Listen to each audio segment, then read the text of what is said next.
Welcome into this week's episode of Cape Codcast. I'm your host, Emma Carman.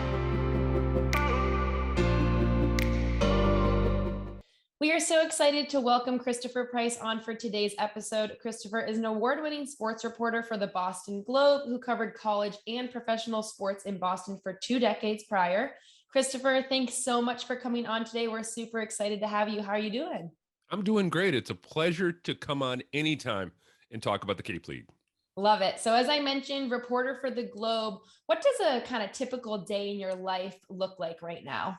A little bit of everything, quite honestly. It's a lot of fun because we have, obviously the Celtics are playing well and there's constant coverage there. The U.S. Open, the men's U.S. Open is coming up in mid-June.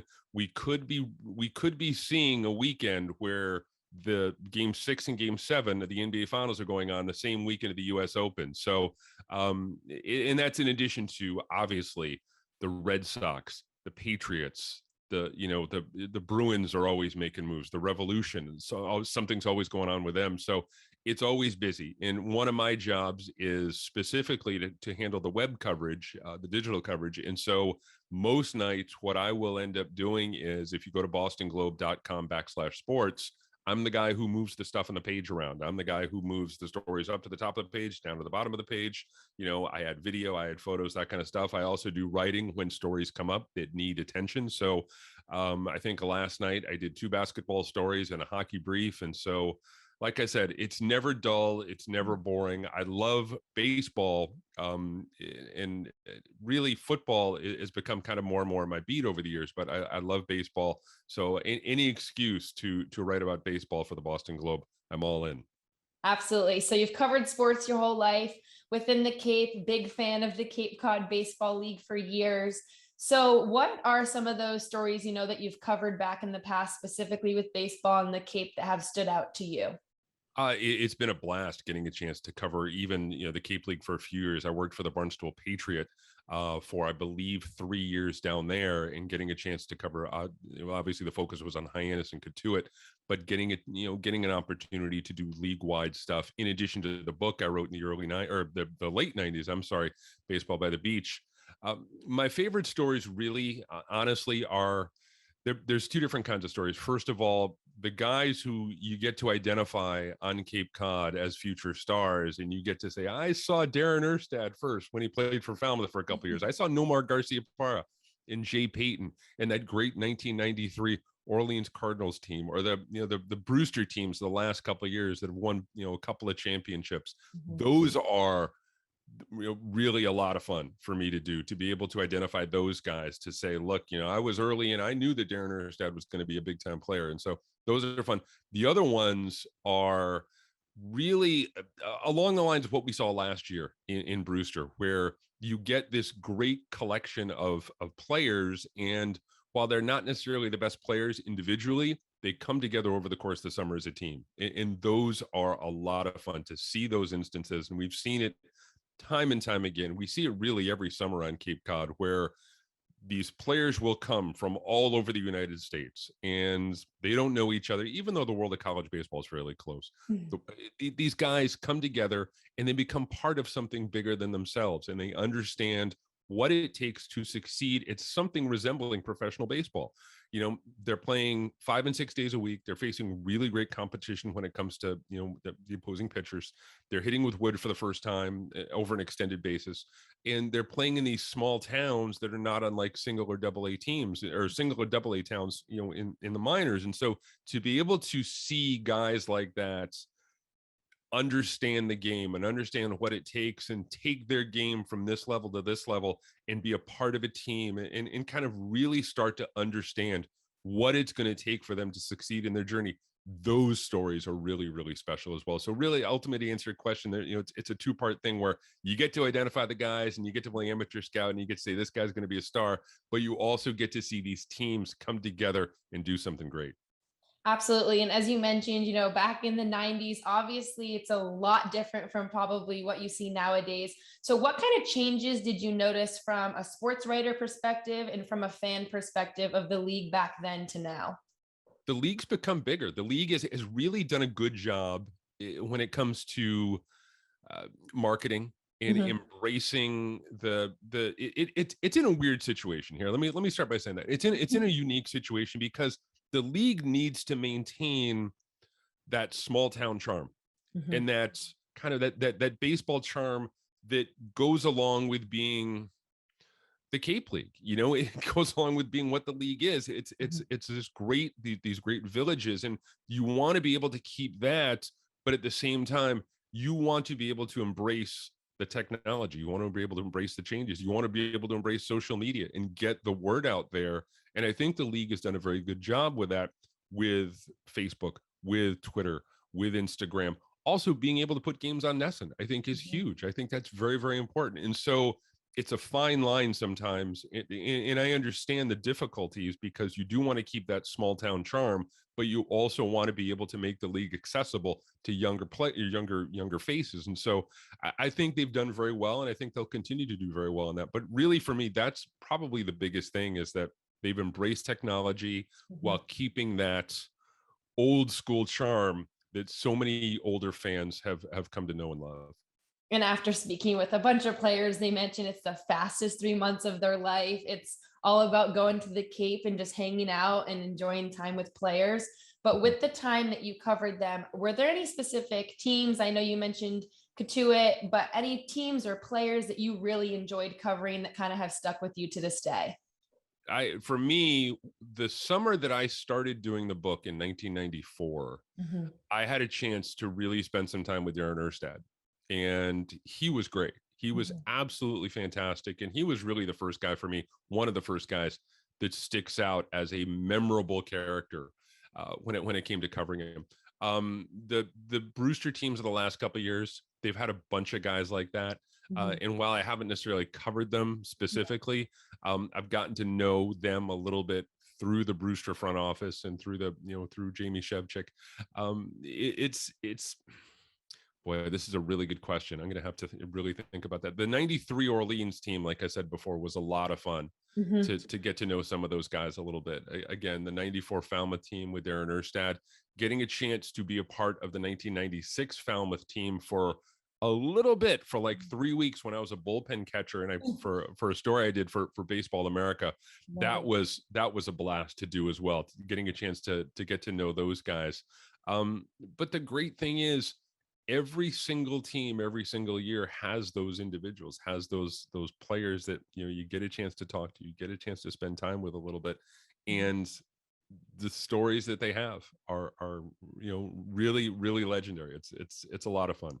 Mhm. And when you mentioned this book, Baseball by the Beach, kind of when did this idea come about? When did you kind of come to the philosophy as I'm going to write a book about Cape Cod Baseball League? And how did it kind of start rolling with the ball and everything? Emma, it's a really interesting story. This is the first book. I'm finishing up my sixth book now, and I knew as a young kid I loved baseball and I loved writing. And I got out of college in 1992, and I didn't have a job. And I was waiting tables in Washington D.C. And I said, you know what? I'm going to move back to the Cape. I was lucky enough. My parents had a little place in Brewster. Mhm. And so I moved back to the Cape. I just started writing, and I went to, local newspapers, and I, tried to find people who knew about the league. And I always grew up on it. I always, we would always come to the Cape every summer, and I would always go to games, and I would always, chase foul balls. I was always one of those kids, as a youngster. And so I saw it as a real opportunity. No one had put together a full history of the league, at Mhm. least at that point.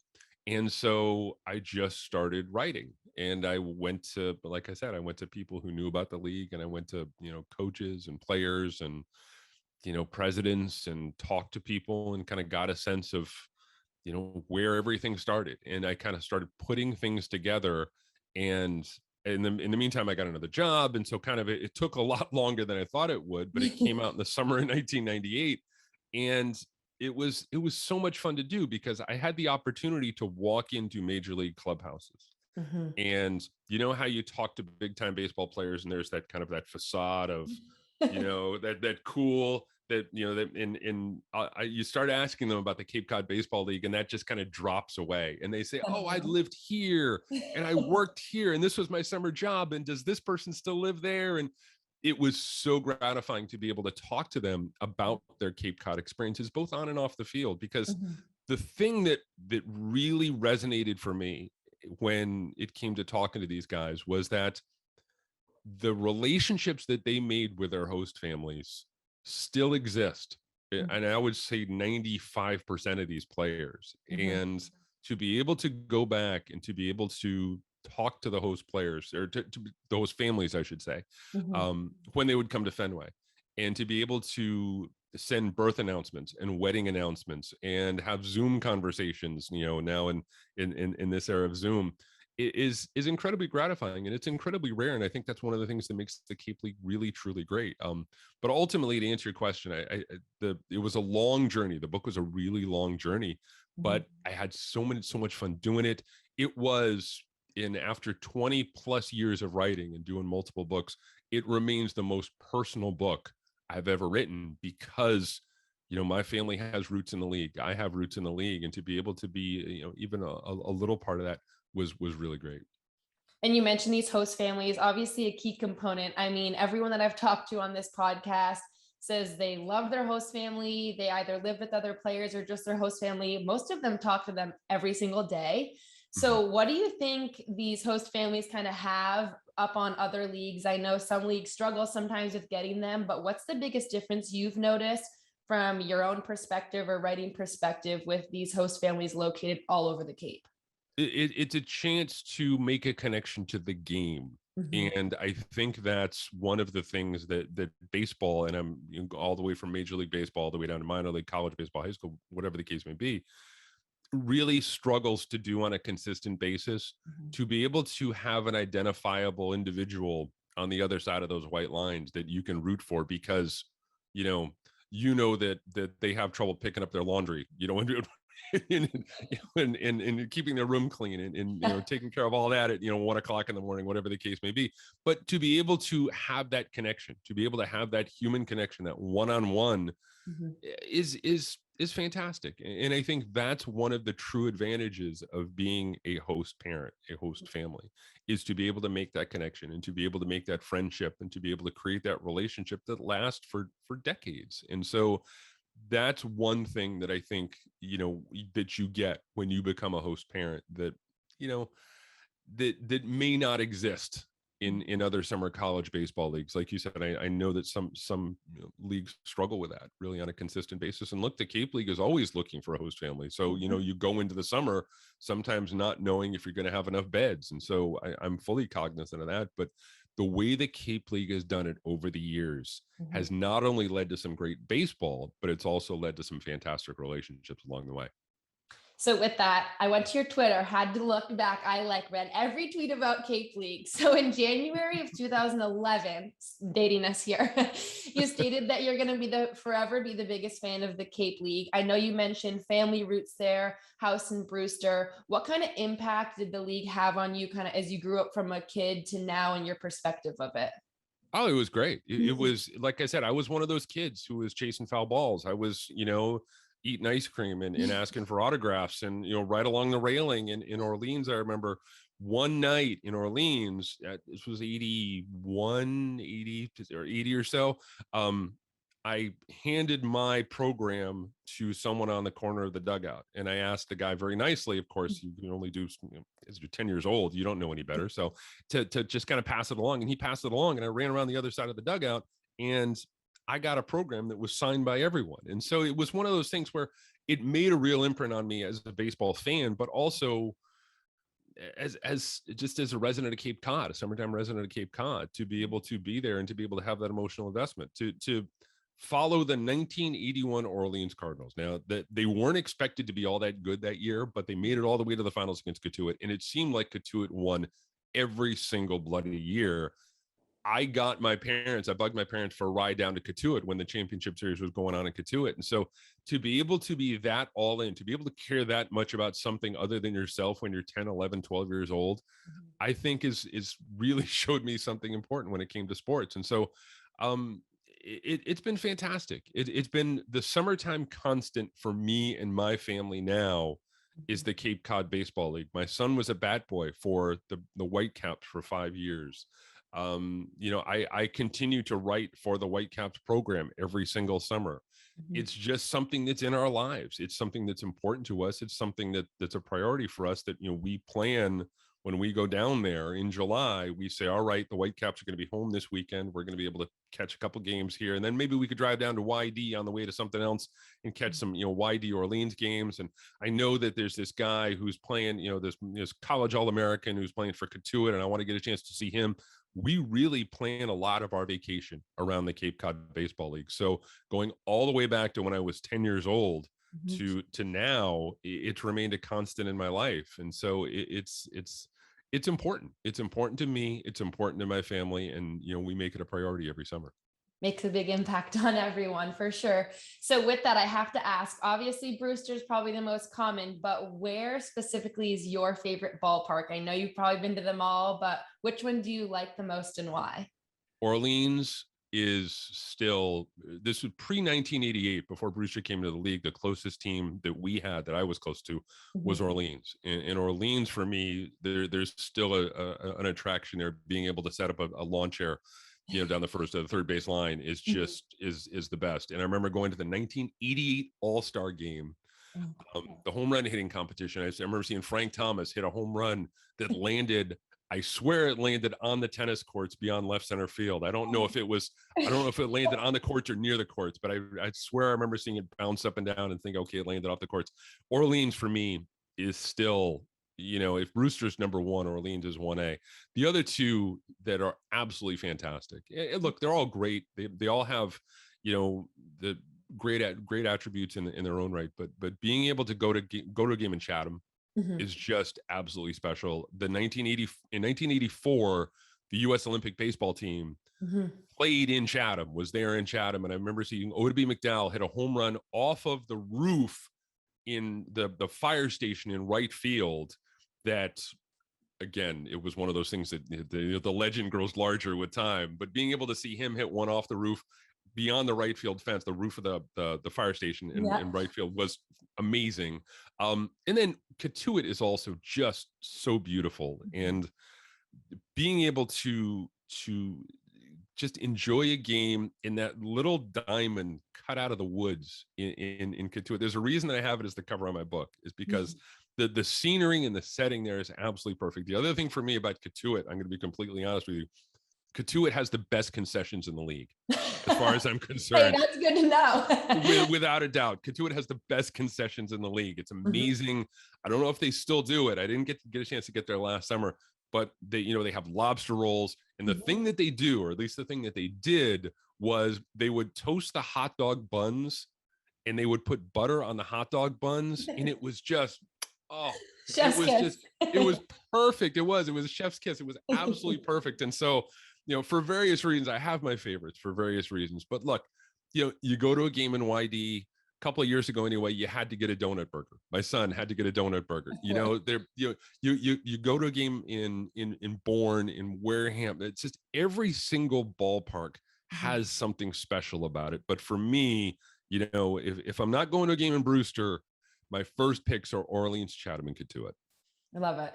So obviously, the Cape has made a huge impact, not only on you as a kid, now your own kids, but I know with sports reporting, writing, you kind of mentioned not exactly sure what you wanted to do as a kid, then kind of got into this role, now almost 6 books in. What is the hope for your future with either writing more books, obviously work with the Globe, and kind of where you see yourself?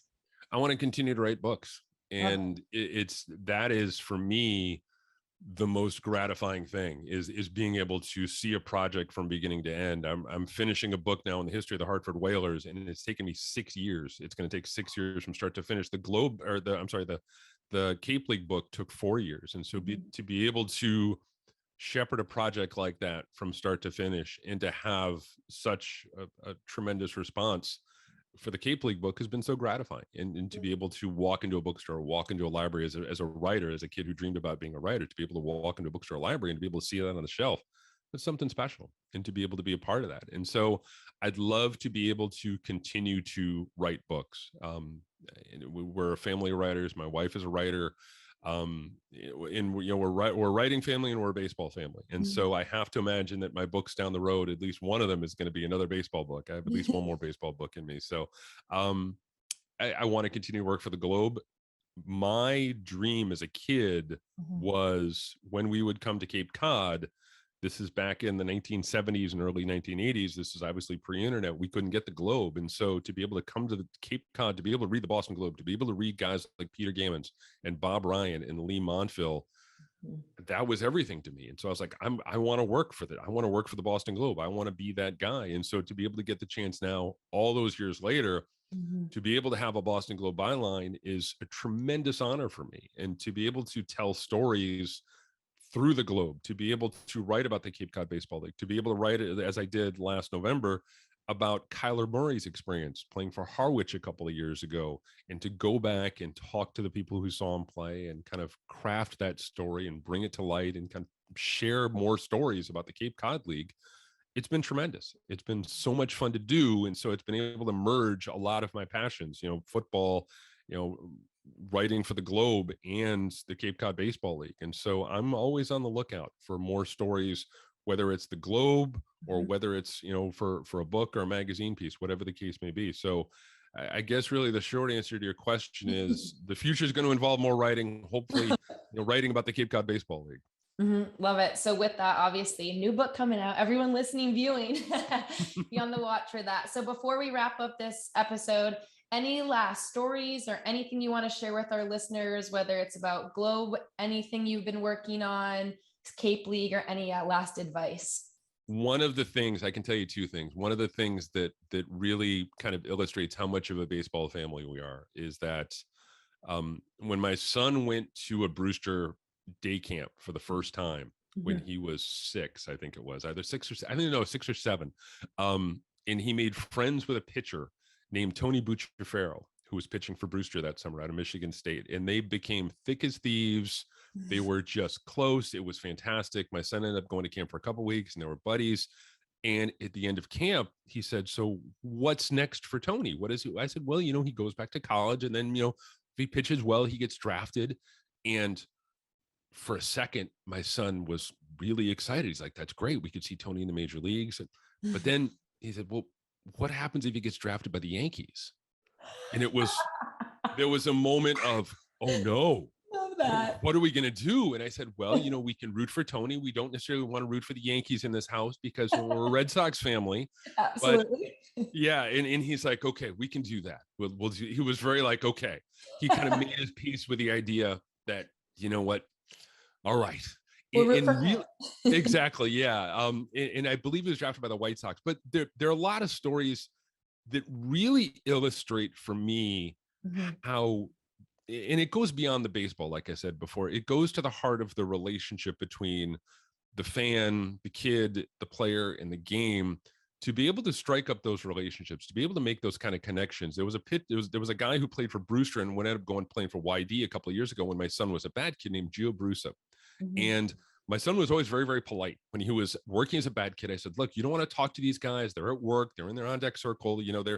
This is part of, their process. So you want to be very careful about that." And one of the first games he had was Gio was in the on-deck circle, and Gio Brusa, one of the nicest guys you will ever meet. Just fantastic. There's a reason that people in Brewster and YD speak so highly of him. He played a couple of years here. Fantastic kid. He started talking to my son, just like, "Hey, what kind of bat you use? You play ball. What kind of?" And my son looks back at me and is like, "Oh, what do I do here?" He's talking to me. So I said, "Yeah, you can go with that. You can go with that." So, but again, to be able to make those kind of connections, we said, it was funny. We saw Gio and his family out later that summer, and he recognized my son, and my son dined out on that for like a week. And so, to be able to make those connections, to be able to kind of create those relationships, are just so special.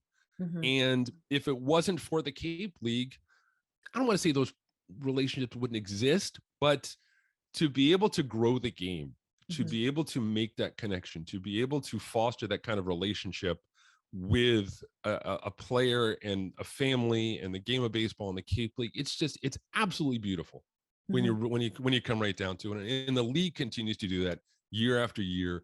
That's the real special thing about the Cape Cod Baseball League. Look, we can talk all the live long day about the baseball and, how 1 in 7 guys in the majors, started in the Cape League, and the level of play and the coaches, and, but it's the relationships and the volunteers are really what continue to make the Cape League as great as it is.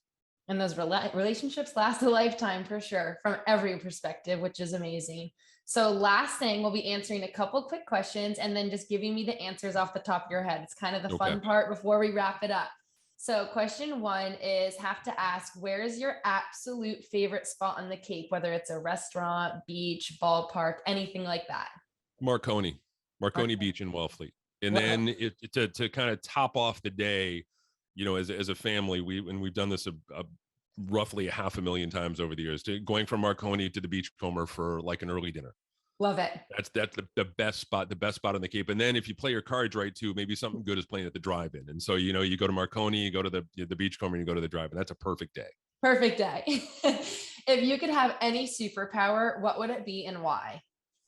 Boy, that's a good one. My first thought is the ability to fly. Just to be able to tell people I could fly. I don't know. It's a good one though. The Cape traffic on a Friday, just exactly. That's the perfect. Exactly. That's why, to be able, so I could get from Metro West up here in Boston down to Brewster like that. Love it. What is one thing that people don't know about you, or like a very small group? Oh, well, that's a good question. That's a really good question. Okay, I can tell you a quick story. The one of the reasons why I became a baseball player, or became a sports writer, was because I played Little League when I was a kid, and I saw my first real curveball when I was about 11 years old. And in my mind, I said, this baseball career is not going to work. And I just said, okay, look. And so I went home and I said, okay, I like baseball and I like sports. I like playing sports, and I'm a good writer. What can I do that involves, all of these things, while maybe not necessarily playing it? And so I said, okay, look, I'm going to become a sports writer. And so that afternoon, I believe it was the Newport, Rhode Island Little League field, I saw the curveball and I said, that's really where my journey as a sports writer began in a lot of ways. Hey, amazing. Just one curveball set you up for success later on. Exactly. One curveball. All right. Question 4. If you could spend an afternoon with any athlete in history, who would it be? Wow. These are good questions. You know what? My first thought is something big like Jesse Owens or Jim Thorpe or something like that, but I'm going to get personal, and Fred Lynn for me was my first baseball hero. Fred Lynn for me was the guy who, when I saw that curveball, I was trying to be Fred Lynn. And so Fred Lynn was the guy. Everyone has this individual when they were growing up, the athlete that they always aspired to be, that they wanted to be their guy. Obviously here in New England, it's changed dramatically over the years. I know for a while, for me, it was Larry Bird, but for me at that age, at that really important formative age, it was Fred Lynn. And so I think maybe spending an afternoon with Fred Lynn at Fenway Park would be it for me. A dream come true. All right, last question. So this is a little bit more baseball oriented. Maybe you did it in Little League, but do you have any sort of baseball superstitions or rituals that you have to follow? Maybe when you were playing Little League, or maybe now with writing, going back to the Cape, anything like that? Don't touch the foul lines. Agreed. My son who plays baseball too as well, we don't touch the foul lines. Yep. It's just those you got to jump over them. You can't scuff them. The other thing too is, if you are approaching the plate as a hitter and the dugout is on the first base side and you're a right-handed hitter, you don't cross over the plate. You walk all the way around the back. Exactly. You walk around. That's the other thing for me. So I guess those are the first 2 superstitions really that come to mind. I do the same thing. Even when I'm sideline reporting, I'm like, nope, I will not step on that line. Yep, exactly. All right, Christopher. Well, that's it for today. Appreciate your time. I thank you so much for coming on. Great episode. And we wish you nothing but the best of luck with all of your future endeavors with writing. Emma, it's been a pleasure. I really appreciate you guys having me on, and I look forward to a great Cape League season in 2022. Absolutely. Thank you. This is Emma Carman signing off from Cape League Codcast. Be sure to subscribe to our podcast as well as follow us on social media at official CCBL on Instagram and Twitter. Thank you for all watching and have a wonderful week.